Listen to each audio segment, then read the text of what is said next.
bienvenue sur la chaîne. Rose.1988. Likez, abonnez-vous à la chaîne pour ne pas manquer les histoires intéressantes. Pour la fête de Thanksgiving, mon fils avait déjà soigneusement préparé mes valises. Je suis partie sans rien dire. Mais lorsqu'il a lu le mot que je lui avais laissé, il a pleuré. J'ai longtemps cru que Thanksgiving signifiait rentrer chez soi, même si, depuis bien des années, ce « chez soi » ne m'appartenait plus vraiment. Cette année-là, David avait insisté pour venir me chercher lui-même au centre de vie assistée. Il m'avait dit que Ben n'avait pas cours et qu'il avait très envie de revoir sa grand-mère. « C'est agréable de te voir un peu en avance », avait-il ajouté. J'avais bouclé mes affaires bien à l'avance, un cardigan léger soigneusement lavé, 2 pots de confiture de pêche maison, et un petit ornement en forme de dinde que j'avais confectionné à partir de chutes de tissu. Lorsque la porte s'est ouverte, Jenna m'a accueilli avec un sourire discret, juste ce qu'il fallait. « La chambre d'amis est prête, tu resteras seulement 2 nuits », a-t-elle déclaré d'un ton neutre. J'ai simplement hoché la tête et je suis entrée. La maison exhalait un parfum de cannelle, mêlé à celui des bougies et du produit pour le sol. Ben a soudainement couru vers moi et m'a serré dans ses bras. « Grand-maman », s'est-il écrié. Son étreinte, à cet instant précis, m'a vraiment réchauffé le cœur. Sur la table, une dinde fumante était posée au centre, entourée de 3 sortes de tartes, toutes disposées avec soin, comme dans un magazine culinaire. J'ai aidé Ben à découper sa viande, tout en riant à ses blagues enfantines. David parlait avec enthousiasme des nouveaux projets d'infrastructure de la ville, tandis que Jenna corrigeait occasionnellement son vocabulaire. Tout semblait parfait, presque trop beau pour être vrai. Puis Ben a levé la tête vers moi et a demandé, d'un ton innocent, « Grand-maman, quand est-ce que tu repars demain ?» Il avait posé la question comme on demanderait à quelqu'un quelle serait sa prochaine destination de vacances. Jenna, impassible, continuait de couper les pommes de terre. « Nous n'avons libéré la chambre que pour 2 nuits, a-t-elle simplement dit. Ma fourchette s'est arrêtée en plein mouvement. David a raclé sa gorge, mais n'a rien ajouté. Il a simplement saisi son verre de vin. Jenna s'est alors tournée vers lui et a dit, « David, tu aurais dû confirmer les dates avec moi. Je n'ai appris qu'hier que tu avais invité Margaret. Tu sais à quel point l'emploi du temps est serré avant les fêtes. » Elle avait dit cela avec le ton administratif que l'on emploie pour réserver une salle de réunion. J'ai baissé les yeux vers mon assiette, l'appétit disparu. « Très bien », a finalement murmuré David, la voix un peu tendue. « Je te ramènerai après le déjeuner demain. Il ne devrait pas y avoir beaucoup de circulation. » J'ai hoché la tête, sans répondre. Après le dîner, je me suis automatiquement levée pour débarrasser. Personne ne m'a arrêté, personne n'a proposé de m'aider. Les placards étaient plus hauts que dans mon souvenir, j'ai dû me mettre sur la pointe des pieds pour ranger les assiettes. Le clair de lune filtrait à travers la fenêtre de la cuisine, froid sur le dos de mes mains. Le parfum du liquide vaisselle se mêlait à celui de la courge rôtie. Cela sentait les restes d'une vie que j'avais autrefois vécue, une odeur à la fois familière et douloureusement lointaine. Depuis le salon, j'entendais Jenna essuyer la table basse en disant « J'ai réorganisé le rangement de la cuisine pendant qu'elle était là, cette fois. » David a répondu par un grognement indistinct, sans même tenter de faire semblant de s'y intéresser. Je suis restée dans la cuisine, les écoutant parler de moi comme on parlerait d'une vieille valise, quelque chose à entreposer, à programmer, à gérer. À un moment donné, Jenna est entrée dans la pièce et a déposé un récipient soigneusement scellé près de l'évier. « Emporte ça avec toi, c'est pauvre en sodium. » Pauvre en sodium, comme moi. Ajusté, édulcoré, sans danger. Je n'ai pas répondu. Un silence pesant s'est installé dans la cuisine. Je me suis assise, regardant mes mains. La peau était sèche, les jointures saillantes, les veines ressortant comme les racines noueuses d'un vieil arbre. Je les ai frottées l'une contre l'autre, percevant encore un léger parfum de la crème que j'avais appliquée le matin. Ses mains avaient bercé des enfants, cuisiné des repas, raccommodé chaque déchirure du tissu familial. Et maintenant, elle ne tenait plus qu'un sac, en route vers un lieu qui sentait le désinfectant et les plats réchauffés. Plus tard dans la soirée, Ben est arrivé en courant avec un dessin à la main, une empreinte de main, colorée comme une flamme vive. « Grand-maman, c'est pour toi. Tu dois le mettre sur ton frigo. » Je l'ai embrassé sur le front et j'ai plié délicatement le dessin avant de le glisser dans mon sac. Cette nuit-là, mon sommeil fut léger. Un peu après minuit, je suis descendue chercher un verre d'eau, et j'ai surpris des chuchotements provenant de la chambre de David et Jenna. « Tu vas vraiment la ramener demain ?» C'était Jenna. La voix de David était basse. Je ne pense pas qu'elle veuille rester très longtemps de toute façon. Eh bien, la prochaine fois, ne prends pas ce genre de décision de dernière minute sans m'en parler, d'accord? Thanksgiving est déjà assez stressant. Je n'ai pas écouté davantage. J'ai ouvert le robinet, et l'eau froide m'a traversé la poitrine comme une lame glacée. Je suis restée dans la pénombre de la cuisine, la main posée sur le rebord de l'évier, me sentant étrangère dans cette maison. Et là, j'ai compris. On ne m'avait jamais demandé si je voulais venir. Ils m'avaient amenée ici non parce qu'ils avaient besoin de moi, mais parce qu'il ne fallait pas que cette relation paraisse trop brisée. Je me suis souvenue de la nuit où David avait passé sa toute première nuit en dehors de la maison, j'étais restée assise près de la fenêtre, à l'attendre. Je me suis souvenue du jour où il avait obtenu sa première bourse d'études, j'avais fait 3 copies du certificat, que j'avais accroché dans toutes les pièces. Je me suis souvenue de sa remise de diplôme, quand il m'avait regardé dans les yeux et m'avait dit « Maman, un jour je te sortirai de cette petite ville. » Eh bien, j'en suis sortie.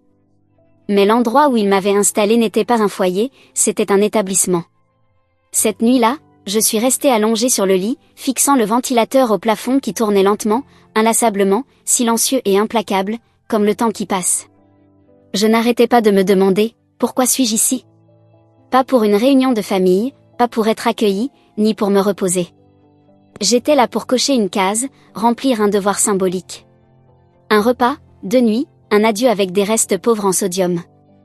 Un invité est une personne que l'on attend à voir partir, quelqu'un qui n'a pas sa place. Alors le lendemain matin, quand David est descendu, tenant ses clés dans une tasse à café, j'étais déjà prête, assise près de la porte. Il a cligné des yeux. « Tu ne veux pas attendre après le déjeuner ?» J'ai souri, la voix calme. « N'as-tu pas dit que l'emploi du temps était chargé avant les fêtes ?» Nous avons à peine échangé un mot sur le trajet du retour. David a mis les informations à la radio. Le ciel, à l'extérieur, était d'un gris pâle, comme si l'on regardait à travers un verre dépoli. Tout était flou, tout semblait distant. La voiture a ralenti à la sortie, puis a emprunté cette petite route familière menant à l'établissement. Mon cœur s'est serré. Maple Creek Assisted Living n'était pas un endroit désagréable, si l'on acceptait que la vie s'y écoule comme les secondes d'une horloge. La porte d'entrée s'est ouverte sur ce couloir jaune pâle familier, avec cette odeur persistante de désinfectant incrusté dans la moquette. Derrière le bureau, Doris a levé les yeux et m'a adressé un sourire doux. « Bonjour Madame Hall, déjà de retour ?» Sa voix était douce, mais vide de toute chaleur. J'ai forcé un petit sourire et hoché la tête. David ne s'est pas attardé. Il a simplement marmonné « Je t'appelle plus tard », avant de disparaître derrière les portes automatiques. J'ai remonté le couloir en silence, mon sac à la main. La porte de ma chambre portait encore l'autocollant d'Halloween que Ben avait collé le mois dernier, un chat déguisé en sorcière, sur une citrouille. La chambre n'avait pas changé, des rideaux beiges, une alarme arrêtée sur la table de nuit, dont je n'avais pas remplacé la pile depuis des semaines. Le lit était fait au carré, impeccable, comme si personne ne s'y était jamais allongé. C'était un espace prévu pour déposer quelqu'un, pas pour y vivre. Je me suis assise au bord du lit, j'ai accroché mon manteau, rangé le pot de confiture de pêche au fond du tiroir, et j'ai délicatement glissé par-dessus le dessin de Ben. Et à cet instant, une douleur sourde m'a envahi, comme si je m'étais moi-même pliée, soigneusement, pour me ranger là où plus personne ne me verrait. Je continuais à me présenter au club de lecture dans la salle d'activité. Nous lisions les cerfs-volants de Kaboul, mais en réalité, personne n'en discutait vraiment. Nous lisions simplement des extraits à tour de rôle. Quand ce fut mon tour, j'ai lu 2 pages d'une traite, les yeux baissés vers le marque-page que je tenais en main. C'était l'une de ces cartes de motivation imprimées. Il y était écrit « L'âge n'est qu'un chiffre » et, pendant un instant, j'ai eu envie de rire et de pleurer. J'ai rejoint le groupe de tricot et commencé une écharpe, non pas pour la couleur ou le motif, mais pour le mouvement répétitif, les boucles et les nœuds, encore et encore, comme si je comptais le temps. Ethel a jeté un œil vers moi et a dit « Tu as une belle tension ». J'ai hoché la tête sans répondre. Le déjeuner, comme d'habitude, se composait de poulet rôti, purée de pommes de terre et haricots verts. Une petite pancarte rouge sur la table indiquait « Repas pauvre en sodium ». Je l'ai fixé longuement. Ce n'était pas seulement une description du repas, c'était une étiquette pour toute mon existence désormais, douce, fade, facile à gérer. Chaque après-midi à 15h30, il projette un vieux film dans la salle d'activité. Ce jour-là, c'était Le Magicien d'Oz. Je me suis assise au dernier rang, regardant Dorothy pleurer, il n'y a pas d'endroit comme chez soi. Mes yeux se sont embués, car cet endroit, ce chez moi, n'en était pas un. La nuit, le silence était si intense qu'il me faisait bourdonner les oreilles. Je me réveillais, comme toujours, quelque part entre 1 et 3 heures du matin, écoutant parfois le battement des ailes d'un oiseau dehors, à la fenêtre. Je fixais le plafond, comptant combien d'injections d'insuline j'avais reçues ce jour-là, combien d'aides-soignantes m'avaient parlé, si quelqu'un m'avait vraiment appelé par mon prénom, pas madame, mais Maggie. Puis, le lendemain recommençait, même horaire, même routine, encore et encore. Un après-midi, j'ai remarqué une nouvelle feuille épinglée au mur, près de la salle d'activité, à la mémoire de Jeannette M., décédée paisiblement mardi matin. Jeannette s'asseyait en diagonale par rapport à moi au groupe de tricot. Elle utilisait toujours une laine jaune vif. Je n'étais pas venue ce jour-là. Sa chaise est restée vide pendant une journée. Dès le lendemain, quelqu'un d'autre l'occupait. Personne n'a mentionné son nom. C'était comme si elle n'avait jamais existé. Doris avait noté l'événement dans le rapport de soins, chambre de Jeannette prête à être réassignée. Cette ligne était tapée avec une netteté plus froide que n'importe quelle carte de condoléances. Cette nuit-là, je me suis assise près de la fenêtre, fixant un ciel d'un noir absolu sans étoiles, même pas de nuages. L'air était si immobile qu'il semblait figé. Je tenais une tasse de lait réchauffé entre mes mains et j'en ai pris une gorgée. Cela n'avait aucun goût. Et, sans trop savoir pourquoi, j'ai ri. Tout, ici les repas, les couleurs pastel, les activités programmées, les règles internes murmuraient le même message, ta vie, désormais, doit être sûre, calme, obéissante. Mais je ne voulais pas simplement laisser passer ce qui me restait de vie. J'avais cru, autrefois, que déménager dans un établissement de soins signifiait ne pas être un fardeau. Mais plus le temps passait, plus je comprenais que le vrai problème ici, ce n'était pas la solitude, c'était d'être traité comme si l'on avait fini de vivre. On devenait un simple support, un corps en attente de la fin. Je ne suis pas ingrate. Je sais que Doris et les autres ont de bonnes intentions. Mais, au fond de moi, de plus en plus fort, je le sentais, je n'avais pas ma place ici. Non pas parce que c'était désagréable, mais parce que c'était trop confortable. Tellement confortable qu'on en oublie ce que cela signifie d'être vivant. Cela nous empêche de souffrir, mais aussi de vivre pleinement. Cette nuit-là, j'ai déplié le dessin que Ben avait fait, celui avec les petites flammes peintes à partir de ses empreintes de doigts potelés, et je l'ai contemplé longuement. Puis, j'ai ouvert le tiroir et sorti ma petite trousse de couture, passant mes doigts sur les chutes de tissu et la forme familière de l'aiguille. Ces morceaux de tissu étaient les seules formes que je contrôlais encore. Cette aiguille, le seul objet dans ce monde qui m'obéissait encore. Je ne savais pas exactement ce que j'allais faire. Mais je savais une chose, si je restais immobile plus longtemps, je finirais comme Jeannette, partie en silence dans son sommeil, et, dès le lendemain, une ligne sur une fiche, chambre rouge réassignée. Je ne pouvais plus attendre. Peu importe combien de fois je pourrais tomber ou à quel point je paraîtrais ridicule, je devais faire un pas. N'importe quel pas. Ce mois-là, je me suis sentie au bord du vide. Je passais mes journées à coudre de petites pochettes en tissu, point après point, même si mes mains tremblaient davantage qu'avant. La nuit, je fixais le ciel d'un bleu profond, me demandant, si je disparaissais, quelqu'un s'en rendrait-il compte? Je n'ai parlé à personne de mon envie de partir. Je ne savais même pas où aller. Je savais seulement que je ne pouvais pas rester là, dans cette pièce, éternellement, en attendant que la vie trace sa dernière ligne. Et puis, alors que j'hésitais entre la peur et la détermination, le téléphone a sonné. C'était David. « Maman, dit-il. » Sa voix étrangement joyeuse. Ben vient de terminer son camp d'hiver. Il est à la maison maintenant, et il n'arrête pas de dire qu'il s'ennuie de toi. Tu voudrais venir lui rendre visite? Je suis restée figée une seconde, puis une chaleur m'a envahie, comme un rayon de soleil après une longue tempête.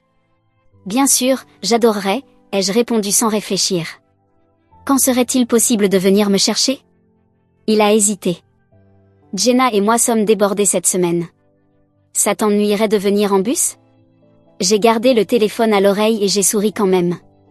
Les détails n'avaient pas d'importance. Ce qui comptait, c'était que Ben me manquait. Cette nuit-là, je me suis retournée dans mon lit comme une enfant sur le point de partir en voyage. Le lendemain matin, j'ai soigneusement emballé l'étui à crayon que j'avais cousu pour Ben, avec ses initiales brodées au fond. Quand le bus est arrivé dans leur quartier, j'ai immédiatement reconnu la maison de Jenna. J'étais nerveuse en me tenant devant la porte d'entrée. J'ai pris une grande inspiration, puis j'ai sonné. Jenna a ouvert avec un sourire figé. Margaret, tu es là. J'ai souri et hoché la tête, levant mon sac en entrant. La maison était étrangement silencieuse. Pas de Ben, et David n'était pas descendu. Ben est chez un ami, il ne rentrera pas avant ce soir, dit-elle en me guidant vers la cuisine. J'ai une semaine chargée avec beaucoup de réunions, et David est occupé aussi. Donc, si tu peux garder un œil sur la maison, ce serait super. Prépare juste quelque chose de simple pour le dîner. Elle a tout dit si naturellement, comme si nous en avions convenu à l'avance. Je n'ai pas protesté. J'ai simplement dit. D'accord. Je préparerai quelque chose de bon ce soir. À partir de ce jour-là, j'ai eu l'impression d'avoir été projetée 30 ans en arrière, directement dans mon ancienne vie. Lessive, repassage de chemise, cuisine, ménage, jour après jour. Je ne savais même plus si j'étais venue pour voir mon petit-fils, car Ben était rarement présent, toujours à ses cours ou chez des amis. Et moi? Je n'avais même pas de chambre. La première nuit, j'avais supposé que la chambre d'amis n'était pas encore prête. Mais quand j'ai vu le lit pliant et une fine couverture installée près de l'escalier, j'ai compris que je dormirais dans le salon. Je n'ai rien dit. Mais cette nuit-là, allongée sur le lit de camp, mon dos me faisait si mal que je pouvais à peine me retourner. Le matin suivant, je me suis levée tôt, j'ai fait des crêpes, préparé du porridge, et même trouvé quelques fruits frais dans le réfrigérateur de Jenna. Et je l'ai joliment disposé dans une assiette. Jenna en a goûté une bouchée et a dit « Oh, c'est meilleur que ce à quoi je m'attendais. » David n'a même pas levé les yeux de son téléphone.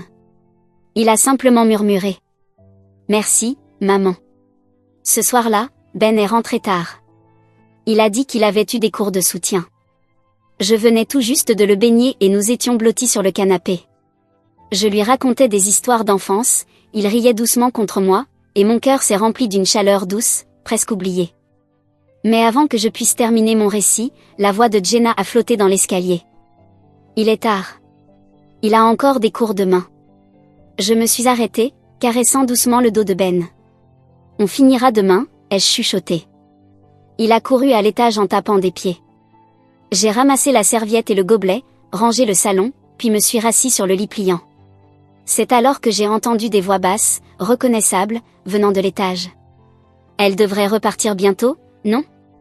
Peut-être dans quelques jours. David a répondu. J'ai encore quelques réunions. Ma chambre est en désordre et je dois faire de la place pour elle. C'est vraiment pas pratique. David n'a rien ajouté. Juste le silence. J'ai baissé les yeux vers mes mains. Mes doigts se souvenaient encore du porte-crayon que j'avais cousu pour Ben. Je l'ai sorti de mon sac et posé sur mes genoux. Chaque petit point avait été cousu tard le soir, par des mains fatiguées, pleines d'espoir. Et là, j'ai compris. Ben ne m'avait pas réellement manqué. Il avait été l'excuse. J'étais là pour combler un vide, pour être la personne dont ils avaient simplement besoin ce soir-là. Je ne me suis pas brossé les dents, je ne me suis pas lavé le visage. Je suis restée là, immobile sur le canapé, enveloppée dans cette couverture fine. Le seul son dans la pièce était le tic-tac régulier de l'horloge murale, doux, constant, comme une fuite lente dans une vie que je ne vivais plus. À 5 heures du matin, je me suis réveillée. Mes cheveux étaient en désordre, mon dos raide comme du bois. Je n'ai pas préparé le petit déjeuner, je n'ai pas consulté le petit tableau blanc de la cuisine. J'ai rangé mes affaires dans mon sac de voyage, plié soigneusement la couverture et les posé de côté. Jenna dormait encore. David est descendu et s'est arrêté net en me voyant debout près de la porte, sac sur le dos. Il a cligné des yeux, confus. Je l'ai regardé droit dans les yeux et j'ai dit calmement. Je ne serai plus un fardeau. Je connais le chemin. Il a entrouvert la bouche, peut-être pour dire quelque chose, mais je ne l'ai pas laissé le temps. J'ai ouvert la porte moi-même, je l'ai refermée derrière moi, et je suis partie sans me retourner. Le soleil ne s'était pas encore levé. Le sol était froid sous mes pieds, et la rue si silencieuse que même les oiseaux ne s'étaient pas encore mis à chanter. Je portais mon sac, et je savais que ma silhouette devait paraître petite, peut-être même fragile. Mais chaque pas que je faisais était plus ferme que le précédent. Je ne fuyais pas. Je posais un acte. Pour eux. Pour moi. Je ne suis pas votre solution de secours. Et je ne reviendrai pas. Le jour où j'ai quitté la maison de David, je n'avais aucune destination précise. Je savais simplement que je ne pouvais pas retourner à la maison de retraite. Et je ne pouvais pas revenir dans cette maison où l'on m'accueillait seulement en théorie. Avec ma trousse de couture et quelques vêtements de rechange, je suis entrée dans une gare routière. « Où allez-vous » m'a demandé l'agent au guichet. J'ai levé les yeux vers la carte. Les noms étaient flous. Aucun ne sonnait comme « chez moi ». J'en ai choisi un au hasard, doux à l'oreille, Roseville. C'était une petite ville. Le billet ne coûtait pas cher, ce n'était pas trop loin. Quelques heures plus tard, je me retrouvais au centre de Roseville, m'enregistrant dans un vieux motel au bord de la route. La chambre n'était pas propre. Les draps avaient des taches de café incrustées. Le ventilateur au plafond bourdonnait comme une guêpe épuisée. Mais il y avait une porte que je pouvais fermer à clé, et une fenêtre par laquelle je pouvais voir le ciel. Cette nuit-là, j'ai dormi profondément. Peut-être parce que personne ne m'avait dit que je ne pouvais rester que de nuit. Peut-être parce qu'il n'y avait pas de voix à l'étage en train de décider à ma place. Le lendemain matin, j'ai acheté du tissu et quelques fermetures éclairs. J'ai pensé fabriquer quelques petites pochettes et tenter ma chance au marché local. Je n'ai pas utilisé de carte bancaire, je ne suis pas allée sur Internet, je n'ai rien réservé à l'avance. Je ne savais pas comment naviguer dans tous ces outils modernes. Mais mes mains, elles, fonctionnaient encore parfaitement. Je me suis assise sur un banc dans un parc près du motel, cousant au soleil. La lumière filtrait à travers les arbres, le vent jouait avec les morceaux de tissu posés sur mes genoux. Tout était calme. Vers midi, une femme en imperméable orange s'est approchée. Elle avait la quarantaine, les cheveux soigneusement attachés, un gobelet de café à la main. « C'est vous qui avez fait ça ?» demanda-t-elle, en désignant la pochette sur mes genoux. J'ai hoché timidement la tête. « Oui. Je l'ai cousu moi-même. » Waouh. Elle s'est assise à côté de moi, le sourire chaleureux. « Vous pourriez totalement les vendre. J'ai un ami qui est acheteur pour une boutique de cadeaux. Il cherche toujours ce genre de choses faites à la main, avec amour. » Je ne comprenais pas bien ce qu'était un acheteur, mais elle semblait sûre d'elle. Elle a sorti une carte de visite. Faites-en quelques échantillons et envoyez-les à cette adresse. Je les transmettrai. On verra s'ils veulent vous référencer. Elle m'a fait un clin d'œil. La saison des fêtes approche, vous êtes peut-être pile dans le bon timing. Elle parlait comme si elle m'attendait depuis longtemps. Une vieille dame avec des mains habiles et une histoire touchante. J'étais émue. Cela faisait si longtemps que personne n'avait regardé quelque chose que j'avais fabriqué et dit que cela avait de la valeur, que c'était dans la saison. Je me suis sentie comme une petite fille entrant dans le livre de coloriage de quelqu'un d'autre, espérant ne pas gâcher l'image. Ce soir-là, de retour au motel, j'ai cousu 2 pochettes, une rouge, une verte. Je les ai soigneusement brodées de petites fleurs et boutons, aucun coin laissé brut. J'ai acheté du papier bulle avec mon propre argent, payé l'envoi, et les ai envoyés à l'adresse figurant sur sa carte. Quand j'ai glissé le colis dans la boîte aux lettres, j'ai ressenti une excitation enfantine, comme si l'on m'avait remonté à neuf. Elle avait dit qu'elle m'appellerait dans 3 jours. Le premier jour, je ne suis pas sortie de ma chambre. J'ai commandé le petit déjeuner, de peur de manquer l'appel. Le deuxième jour, le doute a commencé à s'installer. J'ai vérifié le numéro sur sa carte. Ce numéro n'est plus en service. Je suis allée au bureau de poste pour suivre le colis. L'employé a froncé les sourcils en voyant l'adresse. Cet endroit est vide depuis l'année dernière. Personne n'a signé quoi que ce soit depuis des mois. Et, d'un coup, mes jambes ont lâché. J'avais été arnaquée. Mais ce n'était pas pour l'argent. C'était pour cette minuscule étincelle d'espoir à laquelle j'avais osé croire. Que quelqu'un me voyait. Que quelqu'un voulait encore ce que je savais offrir. Je suis retournée au motel en silence. Je me suis assise au bord du lit et j'ai appelé David. Il a répondu rapidement. « Maman ? Où es-tu ? La maison de retraite a dit que tu n'y étais jamais retournée. » Ma voix tremblait. « David, je ne voulais plus rester là-bas. Je voulais juste essayer de vivre par moi-même. Mais je me suis fait avoir.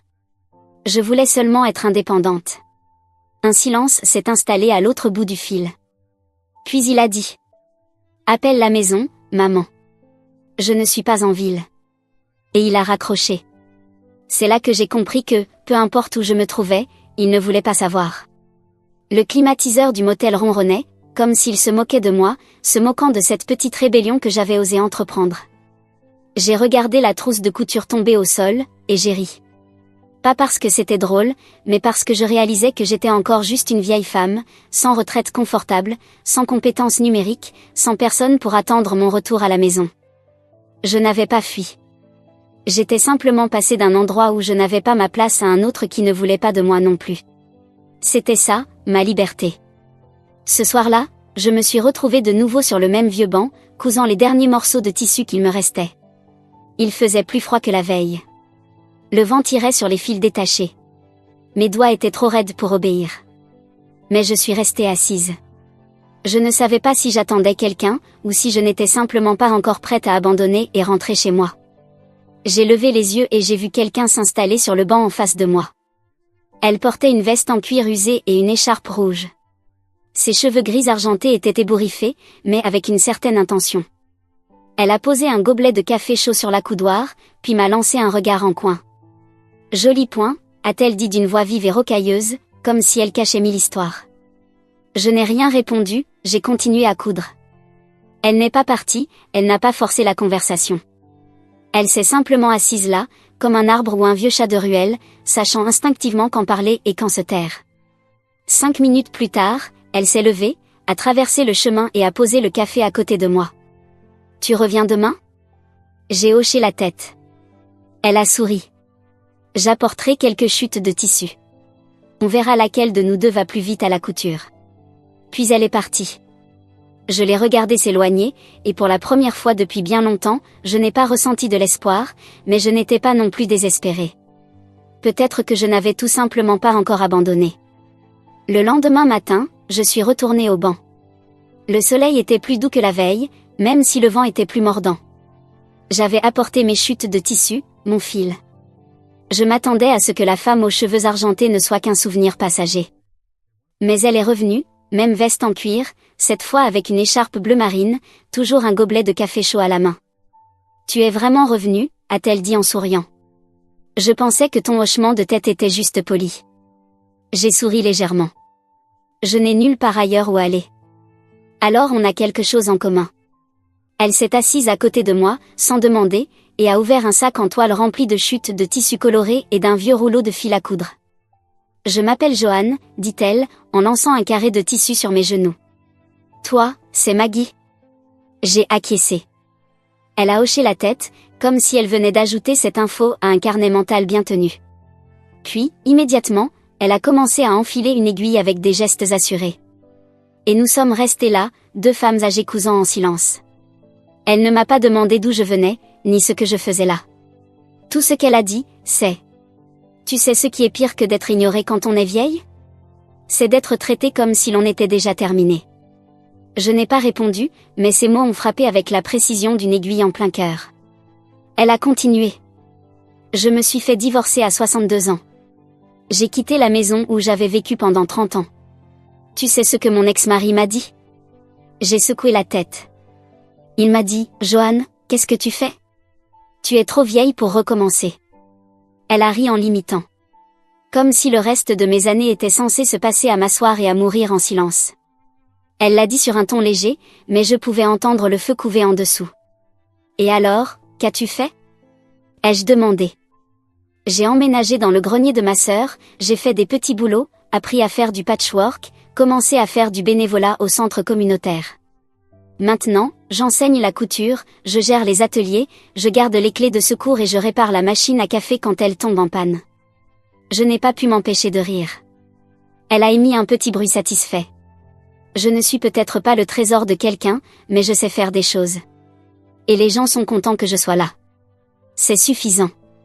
J'ai poussé l'aiguille à travers le tissu, sentant quelque chose que je n'avais pas ressenti depuis des années. J'avais oublié à quel point c'était apaisant de voir une forme prendre vie entre ses mains, à quel point il était satisfaisant de tirer le dernier point. « Tu n'es pas mauvaise non plus, dit-elle en jetant un œil. Je parie que tu as été douée, autrefois. Je travaillais dans une usine textile. » Elle a sifflé. Ça ne m'étonne pas. Nous avons cousu et parlé, pas de bavardages inutiles, mais de vraies conversations, de celles que seuls les vétérans partagent. Deux femmes échangeant des histoires de guerre d'une vie qu'on ne te rend pas une fois qu'elle t'a été volée. Soudain, Joanne s'est arrêtée et a sorti un dépliant de son sac. Notre centre communautaire organise un cercle de couture tous les mardis. Juste un groupe de vieilles dames qui papotent, mais aucune ne coud aussi bien que toi. Elle m'a tendu le papier. En haut, en lettres grasses, il était écrit « Club des mains d'argent ». Parce que nous n'avons pas encore dit notre dernier mot. Je suis restée longtemps à fixer ce slogan. « Tu viens ?» demanda-t-elle. J'ai hésité. Je ne suis pas très sociable. Elle a haussé les épaules. Qui a parlé de Jean? Viens juste pour coudre. Pas de jugement. Personne ne se soucie de ton passé. J'ai baissé les yeux vers le dépliant, vers le pli réchauffé par mes doigts. Et, pour la première fois depuis longtemps, je ne me suis pas sentie invisible. Cet après-midi-là, j'y suis allée. Le centre communautaire était niché dans un vieux bâtiment en briques, dans le quartier historique de la ville. Un mât de drapeaux fanés se dressait à l'entrée, et un panneau d'accueil écrit à la main était collé à la fenêtre, comme s'il y avait toujours été. L'intérieur était petit et un peu chaotique. Des piles de tissus encombraient les chaises, des ciseaux traînaient sur les tables, les machines à coudre semblaient ronronner depuis les années 60. Autour de longues tables, 7 ou 8 femmes âgées cousaient des motifs floraux en petits carrés bien rangés. La pièce sentait le thé chaud et la lessive. Joanne m'a tapoté le dos comme si elle présentait une célébrité. Mesdames, voici Maggie. Attendez de voir comment elle coud. Je n'exagère pas, les têtes se sont tournées, certaines ont hoché la tête, d'autres ont souri, une m'a fait signe de la main. Je me suis assise, sans trop savoir pourquoi, j'ai ressenti un léger malaise. Cela faisait si longtemps que quelqu'un ne m'avait pas gardé une place. Joanne a versé un sac rempli de tissus dépareillés sur la table. Aujourd'hui, on fait des pochettes à aiguilles. Les marchés de Noël approchent. Si vous avez des mains, elles n'ont pas intérêt à rester inactives. J'ai pris un morceau de tissu, je l'ai lissé et j'ai fait mon premier point. Dès que mes doigts ont touché l'étoffe, j'ai su que je n'avais rien oublié. À la fin de la séance, j'avais cousu 4 pochettes. Les couleurs n'étaient pas éclatantes, mais les coutures étaient serrées, les angles nets. La femme à côté de moi a cliqué de la langue, admirative. On dirait du travail d'usine, ça. J'ai souri sans dire grand-chose. Mais à l'intérieur, quelque chose s'est rallumé. Avant que nous terminions, Joanne s'est approchée et a dit doucement. Tu sais, tu pourrais les vendre. J'ai secoué la tête instinctivement. Personne ne veut acheter des bricoles de vieilles dames. Elle m'a regardé droit dans les yeux. Tu sais que tu ne rejettes pas le marché. Tu te rejettes toi-même. Je n'ai rien répondu. Elle n'a pas insisté. Elle a simplement ramassé doucement mes 4 pochettes et les a mises dans un sac. Je vais les garder. Si tu changes d'avis, viens me voir demain. Et c'est là que j'ai compris, elle ne voyait pas seulement mon travail. Elle me voyait moi. Elle ne me plaignait pas. Elle était sérieuse. Sur le chemin du retour au motel, j'ai serré contre moi le dépliant du club, comme une corde à laquelle je ne faisais pas encore confiance, mais que je ne pouvais pas lâcher. Cette nuit-là, je n'ai pas pu dormir. Je n'arrêtais pas de penser à ces femmes autour des tables de couture, à Joanne qui disait « Tu te rejettes toi-même ». Et j'ai commencé à me demander « Et si je n'étais pas la grand-mère utile seulement quand ça les arrange ? Et si je n'étais pas le fardeau que personne ne veut assumer ? Et si je n'étais pas un problème à résoudre ?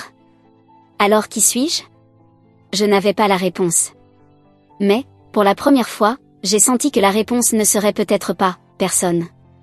Les femmes penchées sur leur ouvrage, et bientôt sur moi, m'ont demandé de ne pas prendre de photos. J'ai levé la main pour les rassurer. Je ne suis pas faite pour la caméra, ai-je plaisanté. Elle a souri. Chaque ride sur ton visage est plus vrai que n'importe quel filtre. J'ai cligné des yeux, et avant que je ne puisse répondre, elle était déjà partie. Après l'atelier, elle est revenue s'asseoir en face de moi. Tu les vends, ces pochettes ? A-t-elle demandé.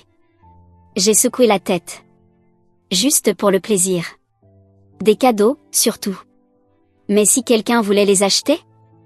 J'ai hésité. Les gens n'achètent pas ce qui est fait par des vieilles dames. Elle a tiré une chaise et s'est assise avec détermination. Alors faisons en sorte qu'ils en aient envie. Je l'ai regardée, un peu perdue. Je ne comprends pas. Ouvrons une petite boutique en ligne.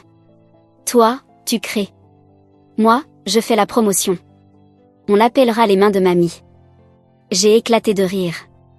Tu peux répéter ? Les mains de mamie, a-t-elle répété, très sérieusement. Chaque point raconte une histoire. C'est mon projet de fin d'études. Mais pour toi, ça peut être un nouveau départ. Quelque chose d'ancien s'est déplacé en moi. Une partie que je croyais endormie pour toujours. Je ne connais rien à Internet. Ce n'est pas grave. Moi, oui. Alors je m'en occuperai. J'ai hésité. J'avais déjà été trompée. J'avais été brûlée par des sourires trop faciles. Elle l'a vu dans mes yeux. Elle s'est penchée et a dit. Doucement et sûrement. Tu ne dois rien à personne. Mais tu mérites d'être vue.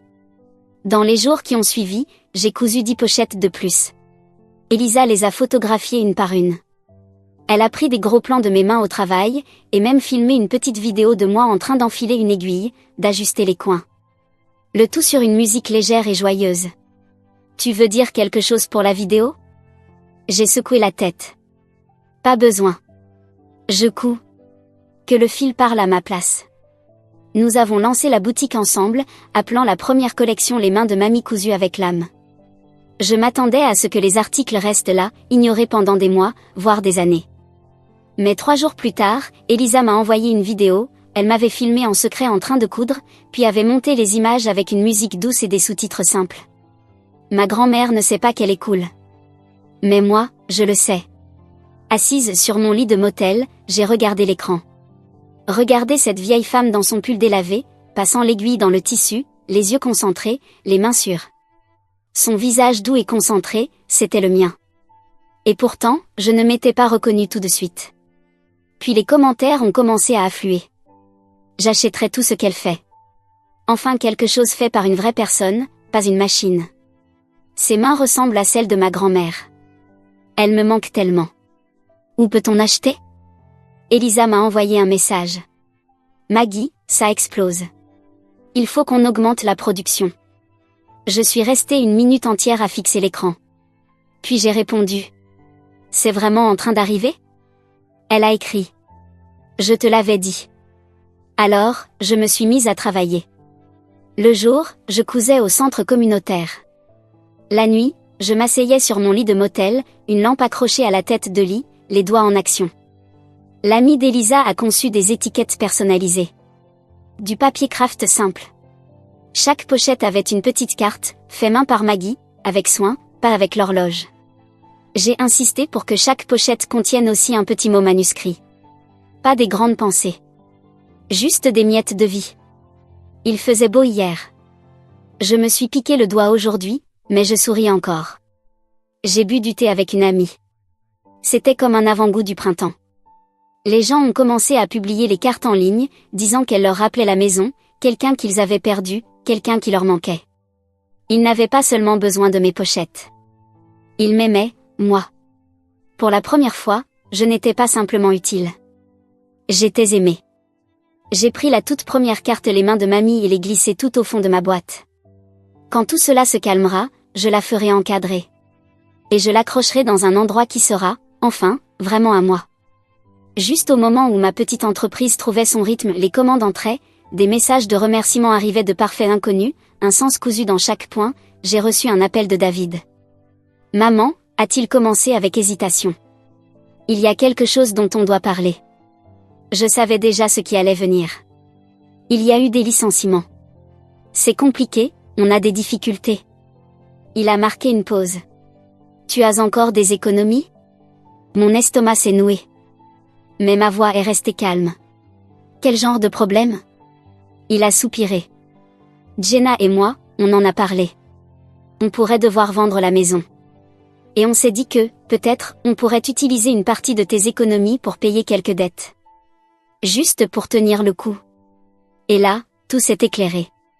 Ce mot « difficulté » ne concernait pas seulement son emploi. Il s'agissait de leur maison, de leur choix. Et du rôle qu'ils s'attendaient à ce que je joue. Il a continué, sa voix plus douce. Je sais qu'on n'a pas toujours été parfait avec toi. Mais tu nous as tant aidés, avec Ben, avec tout le reste. On aurait vraiment besoin de ton aide, juste encore une fois. De l'aide. Ce mot m'a frappé comme une pierre dans la poitrine. Car il ne s'agissait pas d'aide. Il s'agissait d'attente. De commodité. De l'hypothèse que j'étais toujours la même femme prête à tout donner sans jamais rien demander. J'ai respiré profondément. David, ai-je dit calmement, ce dont tu as besoin, ce n'est pas d'aide. Ce dont tu as besoin, c'est de faire face à la réalité. Silence. Le genre de silence qui s'étire, où l'on peut entendre sa propre respiration.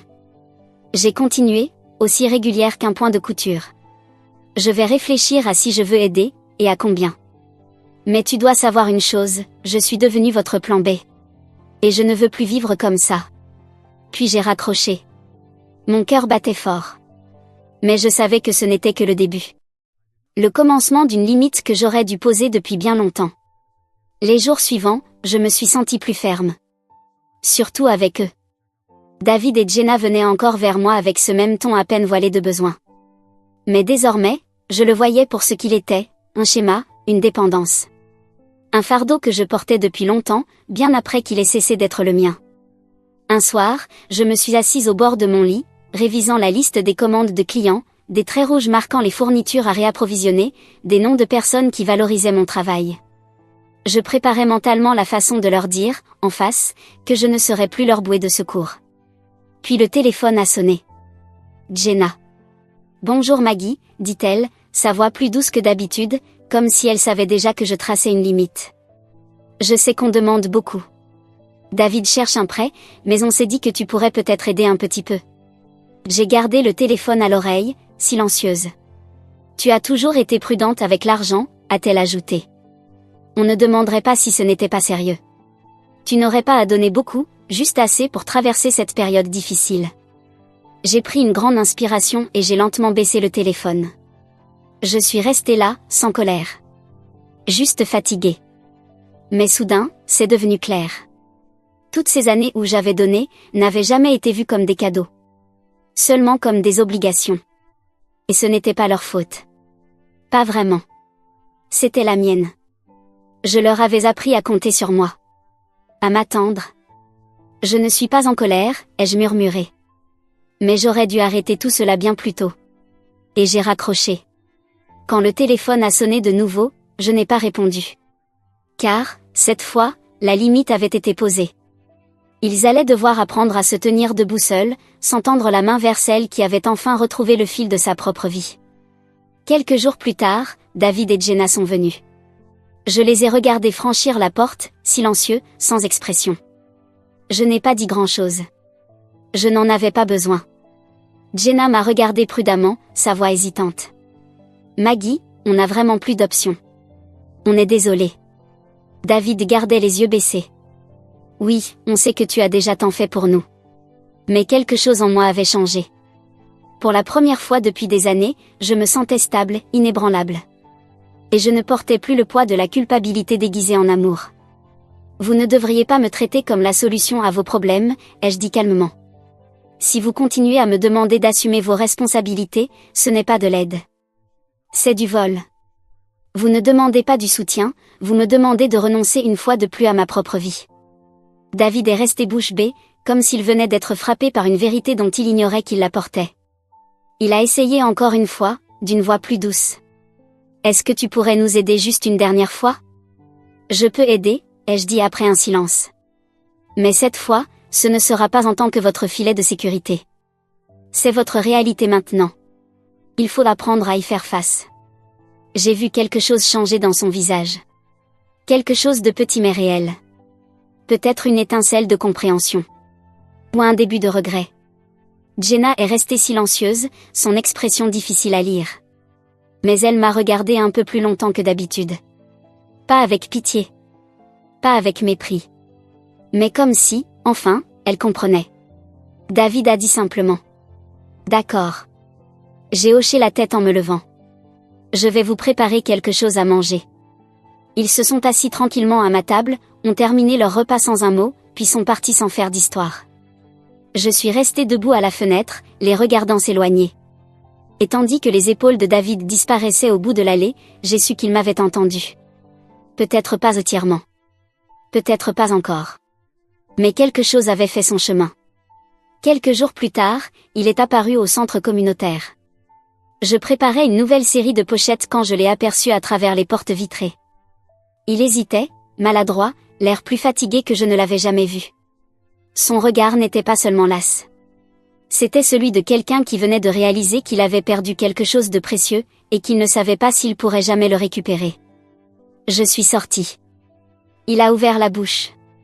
Maman, je voulais te parler. Je ne l'ai pas repoussé. Au lieu de ça, je l'ai conduit vers un petit jardin sur le côté. Quelques bancs poussiéreux et un arbre qui fleurissait rarement. Il n'a pas perdu de temps. Je vais être direct, a-t-il dit. Je suis venu m'excuser. Il s'est arrêté, m'a regardé. Pas pour de l'argent. Pas pour te demander de revenir. Juste, pour dire que je suis désolé. Je me rends compte maintenant, que j'ai passé des années sans vraiment te voir. Je l'ai écouté en silence. Quand j'étais petit, tu cuisinais, tu cousais, tu faisais des heures supplémentaires. C'est juste ce que tu faisais. Et plus tard, tu as aidé avec Ben. Tu es parti vivre dans cette maison de retraite. Je croyais que c'était ce que tu voulais. Je pensais que c'était qui tu étais. Jusqu'à ce que je vois celle que tu es devenue aujourd'hui. Et qu'est-ce que tu vois? Ai-je demandé. Il a levé les yeux, et pour la première fois depuis des décennies, ce n'étaient pas les yeux d'un fils qui joue un rôle. C'étaient simplement les siens. Tu ressembles à une vraie personne, a-t-il dit. J'ai souri, faiblement, mais avec quelque chose de vrai derrière. Tu peux venir me rendre visite, ai-je dit. Mais je ne reviendrai pas. Il a hoché la tête, comme s'il s'y attendait, mais qu'il avait besoin de l'entendre quand même. Je l'ai regardé. Comme on regarde quelqu'un qui a enfin grandi. Pas à cause de son âge, mais parce qu'il commence à comprendre tout ce qu'il a manqué. Tu es mon fils, ai-je dit doucement. Mais je ne vis plus à l'intérieur de ce rôle. Nous sommes restés assis un moment sans parler. Le vent est passé entre nous. Aucune fleur ne tomba. Seulement l'odeur sèche de la terre remontant doucement.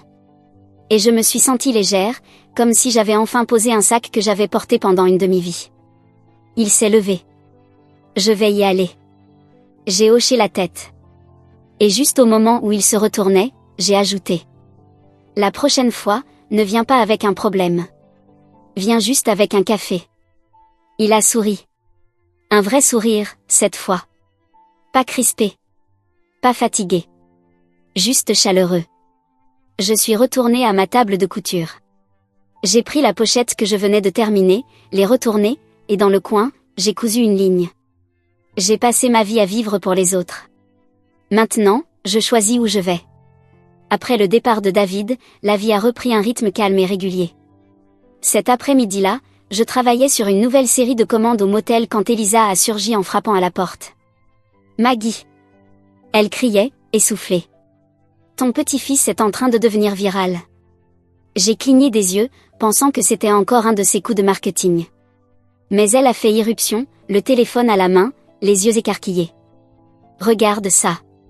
Regarde les commentaires. Sur l'écran, un adolescent se tenait dans l'encadrement d'une salle de classe, brandissant une petite pochette avec l'étiquette Les mains de mamie soigneusement cousues sur le côté. Il souriait comme s'il venait de remporter quelque chose. C'est ma grand-mère qui l'a faite. Elle est un peu célèbre maintenant. Les commentaires défilaient. Attends, c'est ta grand-mère?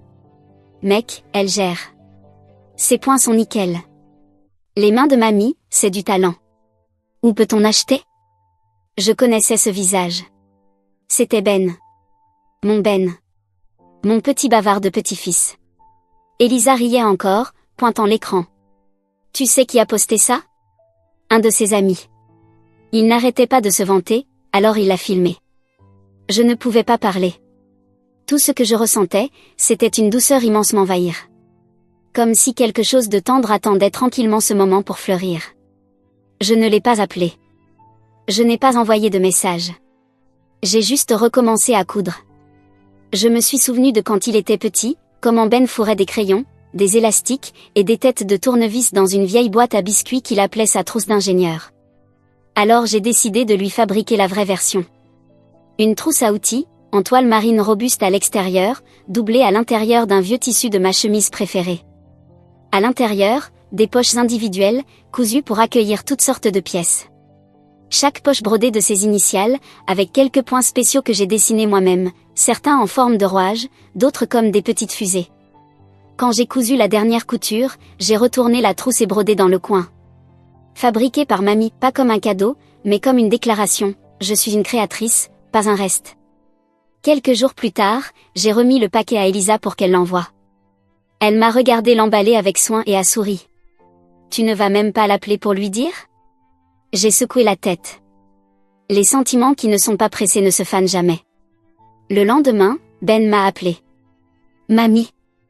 Il criait, la voix débordante d'enthousiasme. Le sac que tu as fait, il est génial.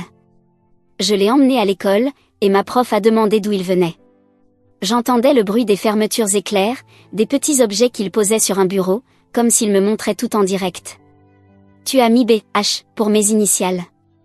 Je pensais que tu écrirais mon nom en entier. Les initiales font plus pro, ai-je répondu en riant. Il a baissé la voix, presque conspirateur. Mes parents ne disent rien à propos de tes vidéos, mais chaque fois qu'ils en croisent une, ils s'arrêtent et la regardent. Ils les ont vues. Bien sûr. Tu exploses sur TikTok. À l'école, les autres disent que leur grand-mère est cool, mais moi, j'ai la grand-mère la plus cool. Je n'ai pas pu m'en empêcher.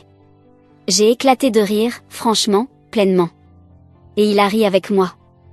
Il a continué à parler, enchaînant les nouvelles sur l'école, son projet scientifique, comment il construisait un dispositif éolien. Je ne l'ai pas interrompu. Je n'ai pas demandé s'il avait fait ses devoirs ou s'il allait se coucher. J'ai juste écouté. Vraiment écouté. Au milieu de sa phrase, il s'est arrêté. Mamie, avant, je pensais que tu étais juste celle qui aidait à préparer le dîner. Mais maintenant, je sais que tu as ta propre vie. Je me suis arrêtée, la gorge nouée. Puis j'ai murmuré. Ben, je ne t'ai jamais blâmé. Je sais, a-t-il dit. Mais je veux que tu saches que j'ai vraiment, vraiment de la chance de t'avoir comme grand-mère. Après avoir raccroché, je suis restée longtemps assise près de la fenêtre. Je n'ai pas pleuré. Mais quelque chose en moi, quelque chose de discret et d'éteint, s'est rallumé. Toutes ces années, j'ai cru que j'avais besoin que David et Jenna me reconnaissent. Mais en réalité, ce que je voulais, c'était être vue. Être comprise. Et d'une certaine manière, ce garçon, ce gamin bruyant, curieux, aux yeux écarquillés, il m'a vue. Pas comme une charge. Pas comme un membre de la famille à utiliser. Il aimait simplement ce que je faisais. Il aimait mes cartes. Il m'aimait, moi. C'était un autre genre de lien. Pas né du devoir. Pas bâti sur la culpabilité. Mais sur l'admiration. Et la joie sincère. On va emmener ton travail sur la côte ouest. Je croyais qu'elle plaisantait.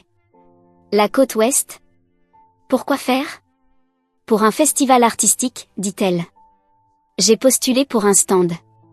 Pas pour vendre un produit. Mais pour partager ton histoire. À cet instant, quelque chose a bougé dans ma poitrine. Pas un choc. Juste une légère poussée. Mais suffisante pour me faire me demander. Peut-être que le moment était venu d'aller un peu plus loin. De mettre les pieds dans un endroit où personne ne connaissait mon nom. Et voir si le vent y était plus large. J'ai hésité pendant 2 jours. Encore incertaine. Encore pleine de doutes sur ma place dans ce monde. Mais au final, j'ai dit oui. Elisa a réservé le vol, l'hôtel, et même choisi avec moi quelques tenues. Mamie, il faut que tu sois à la hauteur. Tu es une artiste maintenant. J'ai ri, m'imaginant dans des vêtements neufs, tirant une valise à ses côtés, entrant dans un monde rempli de jeunes gens et de grands rêves. Le vol m'a semblé étrangement court. C'était ma première fois au-dessus des nuages. J'ai appuyé mon front contre le hublot, regardant la lumière inonder le ciel comme si elle avait quelque chose à dire. La terre en bas ressemblait à une peinture. Silencieuse, infinie, en attente. Et pour la première fois, je ne me sentais pas comme une vieille femme solitaire ayant quitté la maison de quelqu'un. Je me sentais comme une exploratrice. Ce jour-là, nous avons assisté à l'ouverture du festival. Elisa m'a aidé à installer notre petit stand. Sur la table, mes pochettes soigneusement rangées, chacune étiquetée avec mon nom. Les mains de mamie cousues avec l'âme. J'ai lu les mots à voix haute et, soudain, j'ai eu l'impression d'avoir signé mon nom sur toute ma vie. Comme si, enfin, je l'avais revendiqué.